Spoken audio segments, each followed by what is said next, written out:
हे आहेत पिस्ता, बदाम, काजू, तूप, वेलची, चारोळी, साखर, पेढे, शेव, केसर, जायफळाचा तुकडा, दूध.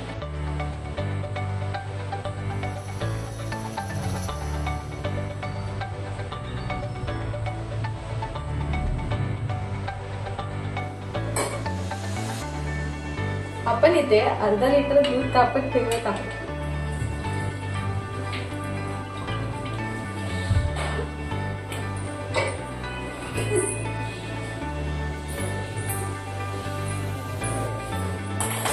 दूध या गॅसवरती शिफ्ट करून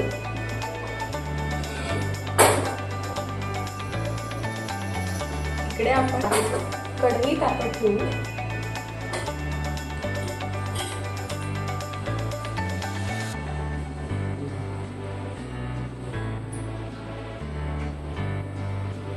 कढईला चांगलं तापू द्यायचंय.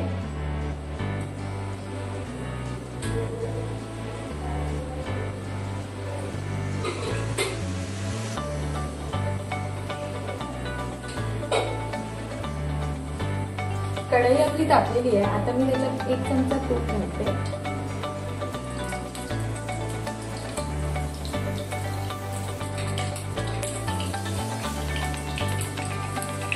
गॅस स्लो करून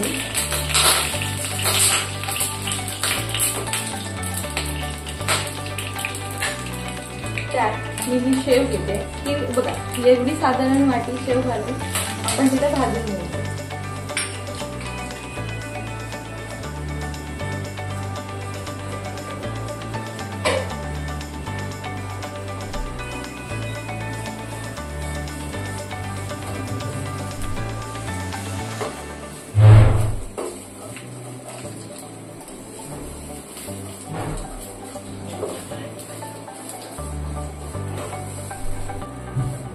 बघा, थोडीशी गोल्डन ब्राऊन होईपर्यंत भाजायची आहे. जास्त त्याला आपण काळाही करायचं नाही.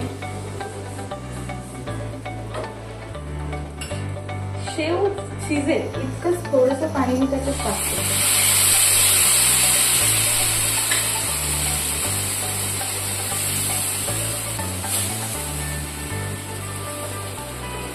तुम्ही पाणी स्किप केलं तरी चालेल, डायरेक्ट दूध ओतलं तरीही देखील चालेल.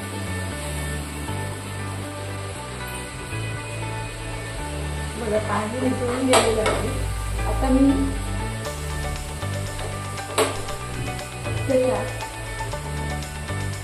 दूध ओतते. थोडंसं दूध मी वाचवते आणि ते दूध मी या पेढ्यामध्ये भिजवते. पेढे चांगले भिजले पाहिजे.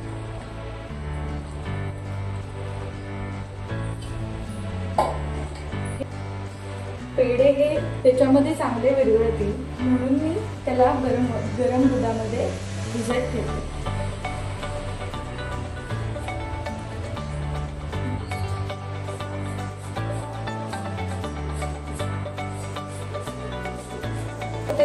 आपल्याकडे पाहुणे येतात आणि झटपट असं गोड बनवायला काही नसतं, दूध आटवण्यासाठी काही नसतं, तर मग आपण पेढे घालून खीर उत्तमच होते आणि तशीच चव देते. हे बघा, पेढे पूर्णपणे विरघळलेले आहेत. आता हे आपण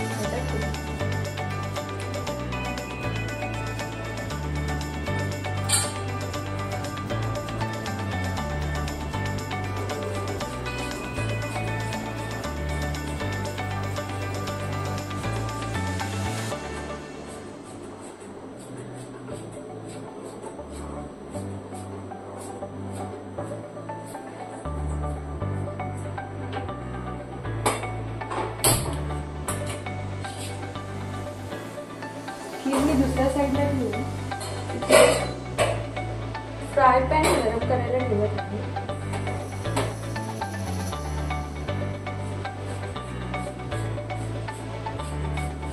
कमी गॅसवर खीर शिजते आहे. या खीरमध्ये मी थोडे केसरचे धागे टाकत आहे.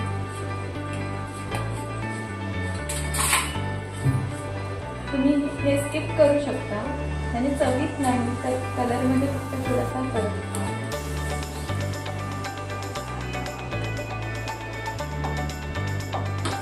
इथे फ्राय पॅन गरम झाला, त्यात मी अर्धा चमचा तूप टाकते.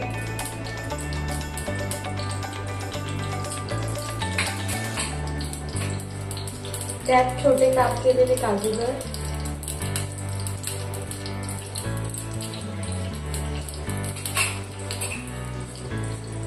बदाम,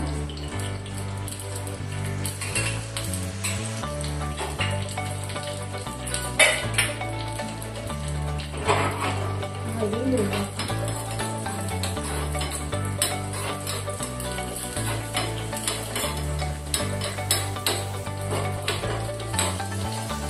थोडं फ्राय झाल्यावर पिस्ता,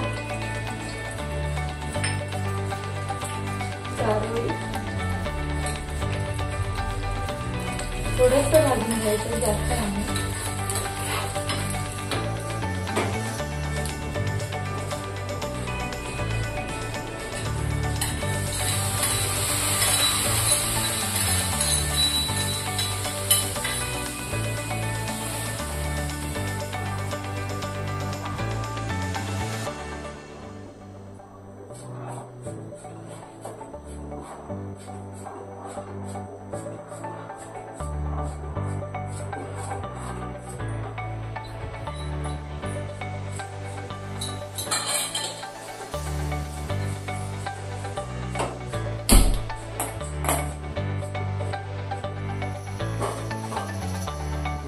सगळ्यात शेवट मी त्याच्यात टाकते आहे साखर. साखर मी कधी आधी टाकत नाही, नंतरच टाकते, कारण आपल्याला योग्य ते प्रमाण कळतं. इथे मी 2.5 चमचा जवळजवळ साखर टाकली. आणि साखर कमी टाकली कारण आपण त्यात पेढे टाकले, त्याने त्याचा गोडवा ऑलरेडी उतरला. तुपाची तरी आलेली आहे.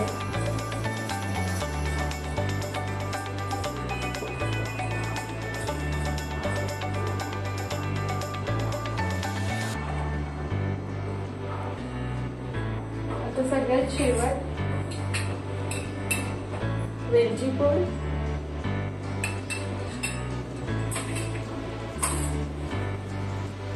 आणि जायफळ टाकते किसून.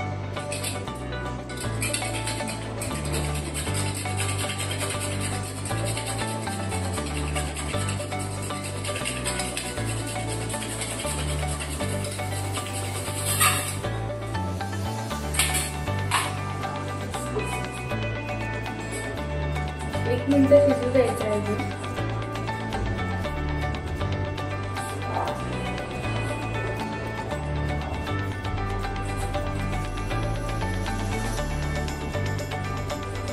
खीर पहा शिजलेली आहे, साखर देखील वितळली असेल.